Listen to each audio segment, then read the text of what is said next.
살다 보면 욱하게 될 때 많으시죠? 도로 위 보복운전부터 살인에 이르는 강력범죄까지 욱해서 일어난 크고 작은 사건들이 끊이지 않고 있습니다. 우리 사회에 가득 찬 분노의 원인은 뭘까요? 홍상희 기자가 분석했습니다. 온몸에 불이 붙은 남성이 길거리를 뛰어다닙니다. 길을 가던 엄마는 놀란 아이를 끌어안습니다. 속옷 차림에 헤매던 이 남성. 갑자기 근처 식당으로 뛰어들어갑니다. 손 내리지도 못하고 만세를 하고 만세한 상태에서 저 좀 살려주세요 살려주세요 그러는데 어떤 누가 저 봐도 다 완전히 탄 상태에서. 사건은 이랬습니다. 서울 금천구 카센터에서 자동차를 수리한 곽 씨는 내비게이션에 이상이 생기자 수리를 요구했습니다. 카센터 주인 55살 권 씨는 내비게이션은 수리 대상이 아니라고 했습니다. 그런데도 다시 찾아와 항의하자 권 씨는 주변 주유소에서 사온 휘발유에 불을 붙이고 카센터 셔터를 닫은 채 자리를 떠났습니다.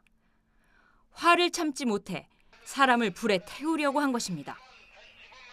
결과는 참혹했습니다. 온몸에 불이 붙은 곽 씨는 3도 화상을 입어 병원으로 옮겼지만 하루 만에 숨지고 말았습니다. 이웃 주민들은 권 씨가 평소 욱하는 성격이긴 했지만 이런 끔찍한 범죄를 저지를 사람으로 보이지는 않았다고 기억합니다. 그냥 제가 생각할 때는 그냥 성격이 약간 그렇다라고 생각만 했지 이렇게까지 저기 한다는 거는 저는 상상도 못했습니다. 그 주위 사람들 친한 사람들은 엄청 충격을 먹었겠죠.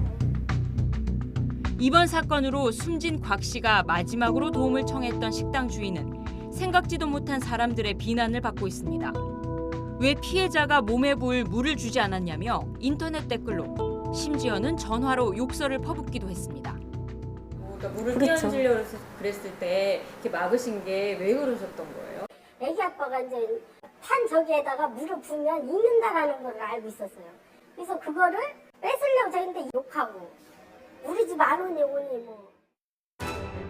이런 끔찍한 일이 아니더라도 분노로 인한 크고 작은 사건은 이미 일상화됐습니다. 도로 위에서는 한 달에 200건 이상 보복운전이 일어나고 하루에 70건 이상 일어나 말다툼에서 폭행, 살인으로까지 이어지는 아파트 층간소음 분쟁도 따지고 보면 화를 참지 못해 일어나는 매일매일의 사건입니다. 심지어 기분 나쁘게 쳐다봤다고 친절하게 나를 대하지 않았다는 이유만으로 폭력을 휘두르기도 합니다. 우리 사회는 도대체 어떤 이유로 이토록 화가 나 있는 걸까요? 그런 거죠. 해야 될 게 너무 많고 또 과도하게 경쟁을 해야 되고 또 이제 자기가 원하는 학교를 가서 졸업을 해도 또 취직하기가 만만치 않고 쉽지 않고 또 회사에 입사를 해도 또 과도한 경쟁을 해야 되고 장기적으로는 우리 사회 전반이 좀 분노 지수를 낮출 수 있는 방향으로 가야 합니다. 빈부격차도 분노의 원인이고요. 지나치게 높은 실업률이라든지 또 서로가 서로에게 명예훼손이나 모욕 등을 자꾸 빈발하게 되는 온라인상에서의 문제라든지 이 다양한 우리 사회의 분노를 유발하는 요인들을 차츰차츰 줄여나가고요. YTN 홍상입니다.